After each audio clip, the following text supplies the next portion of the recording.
आज जो हम करने जा रहे हैं कि हमने आज जो एक्सपेरिमेंट करना है to draw the characteristic curve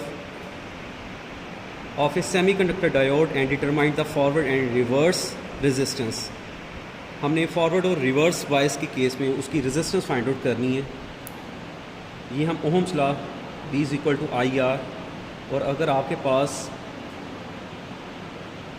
voltage और करंट की वैल्यूज़ आ जाएं तो आप उसकी रेजिस्टेंस फाइंड आउट कर सकते हैं। किस केस में करनी है, फॉरवर्ड के केस में और रिवर्स के केस में।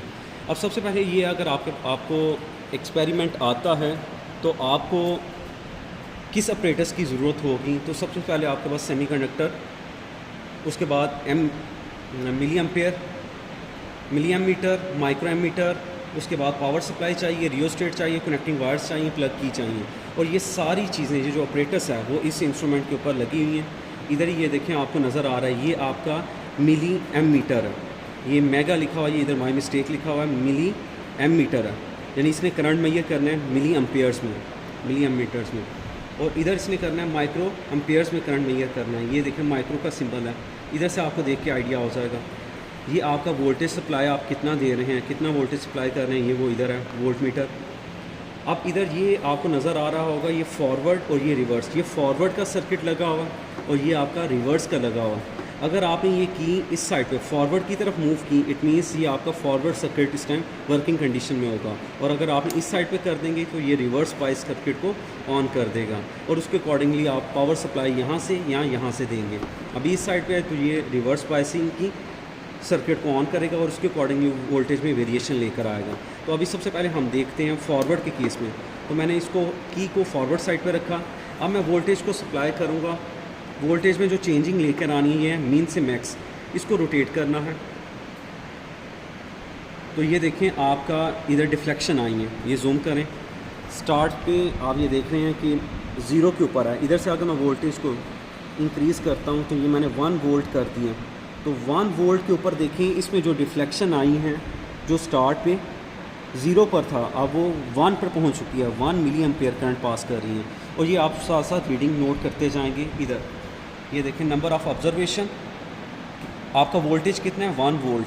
1 वोल्ट के ऊपर कितना करंट आया आपका 1 milli ampere, 1 milli ampere current. फिर इसी तरह आप 2 वोल्ट करेंगे, उसके ऊपर देखेंगे रीडिंग क्या आती है। 3 वोल्ट करेंगे, उस पर देखेंगे रीडिंग क्या आ रही है। और ये टेबल फिल करेंगे आप साथ। ये देखें जैसे अब मैं वोल्टेज को इंक्रीज़ करने लगा 1 से 2, ये आपका वोल्टेज 2 हो चुका। तो अब ये देखें करंट 1, 2 और 3 से पीछे पीछे है। तो मैं इसको 2.8 मिली एम्पेयर करंट एज्यूम करूँगा और ये साथ मैंने इधर नोट कर ली, 2.8 मिली एम्पेयर करंट फ्लो कर रही है इसमें से। अब आके मैं वोल्टेज को फिर इंक्रीज़ करूँगा, 3 पे कर दिया।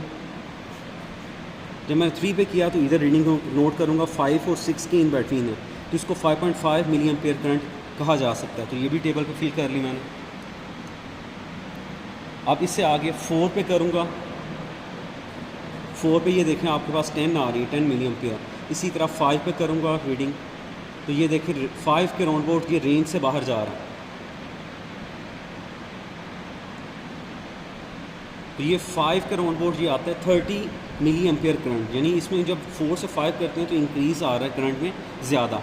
तो ये आपके पास ये कर्व आ रही है, देखिए फॉरवर्ड करंट कि जैसे से आप वोल्टेज को आप एक्स एक्सिस पे प्लॉट कर रहे हैं, करंट को आप वाई एक्सिस पे ले रहे हैं। तो जैसे आप वोल्टेज में चेंजिंग लेकर आ रहे हैं तो करंट में आपका इंक्रीज़ ज़्यादा आ रहा है। तो ये देखें ऊपर की तरफ आपकी कर्व मूव करेगी। और ये जब आप ग्राफ बनाएंगे तो ये आपको वोल्टेज और करंट की वैल्यूज़ से आपको ग्राफ में मिल जाएगा और आप रेजिस्टेंस भी फाइंड आउट कर सकते हैं दोनों को डिवाइड करके। ये तो हो गया फॉरवर्ड के केस में। अब रिवर्स के केस में आपने क्या करना है, जब आपने रिवर्स का करना है केस तो आपने सबसे पहले इसको इस स्विच को चेंज कर देना, फॉरवर्ड से रिवर्स साइड पे ले आए। अब आप इधर से चेंजिंग नहीं करेंगे, आप रिवर्स साइड पे जो वोल्टेज है इधर से चेंजिंग लेकर आएंगे और वो वोल्टेज आपका, अब ये देखें इधर जो वोल्ट मीटर के ऊपर जो डिफ्लेक्शन होगी वो लेफ़्ट साइड पर होगी जैसे जैसे मैं इंक्रीज़ करूँगा। ये देखें अब मैंने 0 से 10 वोल्ट के ऊपर लेकर आया हूँ, लेकिन ये रिवर्स में वोल्टेज अप्लाई कर रहा हूँ, 0 से 10 पे लेकर आया हूँ। तो आपका जो करंट है वो देखें 10 माइक्रो एम्पेयर करंट फ्लो कर रहा है। और वो आप इधर लिखेंगे टेबल पे, ये देखें इनोड वोल्टेज V वोल्ट कितना दिया आपने, मैंने 10 दिया तो मैं 10 लिखूँगा, इधर 20 पहले लिखा हुआ। तो ये 10 के ऊपर जितना आपका करंट आया वो लिखा जाएगा। मेरा जैसे 10 के ऊपर इधर ऑलमोस्ट 10 और 12 माइक्रो एम्पेयर्स करंट आया, माइक्रो एम्पेयर्स। तो ये देखो ऊपर टेबल के ऊपर बना हुआ है। तो ये रीडिंग्स आपने इधर बस नोट करते जाना, जितना आप वोल्टेज दे रहे हैं उसके अकॉर्डिंगली करंट। अब आगे मैं इसको लेकर जाता हूँ वोल्टेज को 20 के ऊपर। तो ये आप देख रहे हैं एग्जैक्टली 20 के ऊपर है। तो जब मैंने 20 के ऊपर रखा तो आपका ये देखें करंट कितना कर रहा है। अब ये देखें 0 से 15 और इसमें 5 की डिवीजन है, यानी एक लाइन आपकी किसको रिप्रेजेंट कर रही है, 10 माइक्रो एम्पियर्स को रिप्रेजेंट कर रही है, और ये सेकंड लाइन से सेकंड लाइन के ऊपर है। तो ये 20 माइक्रो एम्पियर हो जाएगा और ये आ जाएगा 20 के ऊपर 20 आ जाएगा। इसी तरह अगर आप वेरिएशन लेते हैं 30 के ऊपर करें, फिर रीडिंग नोट करें, 40 के ऊपर लेकर आएँ, फिर नोट करें, और जैसे ही मैं 40 को क्रॉस किया, आप ये देखें 40 से 50 के करीब आया, तो इसमें करंट में इंक्रीज़ बहुत तेज़ी से आया। तो वही इधर शो कर रहा है। ये देखें वोल्टेज को आपने बढ़ाया तो एक पॉइंट आएगा जब उसमें इंक्रीज़ बहुत ज़्यादा आ जाएगा।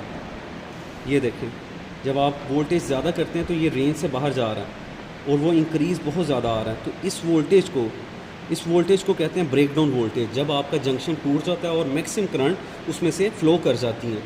फॉरवर्ड के केस में करंट ज़्यादा मूव करता है, तो ज़्यादा करंट ज़्यादा है तो उसकी रेजिस्टेंस कम होगी। ये देखिए इधर से ओहम्स लॉ से V = IR है, R = V/I। जितना आपका करंट ज़्यादा होगा उसकी रेजिस्टेंस कम होगी। तो फॉरवर्ड के केस में करंट आपका ज़्यादा मूव करता है तो रेजिस्टेंस आपकी फ्यू ओहम होगी, और जबकि आपका रिवर्स के केस में करंट आपका फ़्लो नहीं करता, बहुत कम मिनॉरिटी करंट चार्जेस की वजह से करंट फ्लो करता है, तो आपकी जो रेजिस्टेंस होगी वो मैक्सिमम होगी और सेवरल मेगा ओहम्स में होगी। तो ये आप रेजिस्टेंस का भी बता सकते हैं, ग्राफ भी बना सकते हैं। तो ये आपने फॉरवर्ड और रिवर्स बायस के केस में उसको स्टडी कर लेना। ये था एक्सपेरिमेंट आपका, करैक्टरिस्टिक्स आपने स्टडी की सेमीकंडक्टर डायोड की।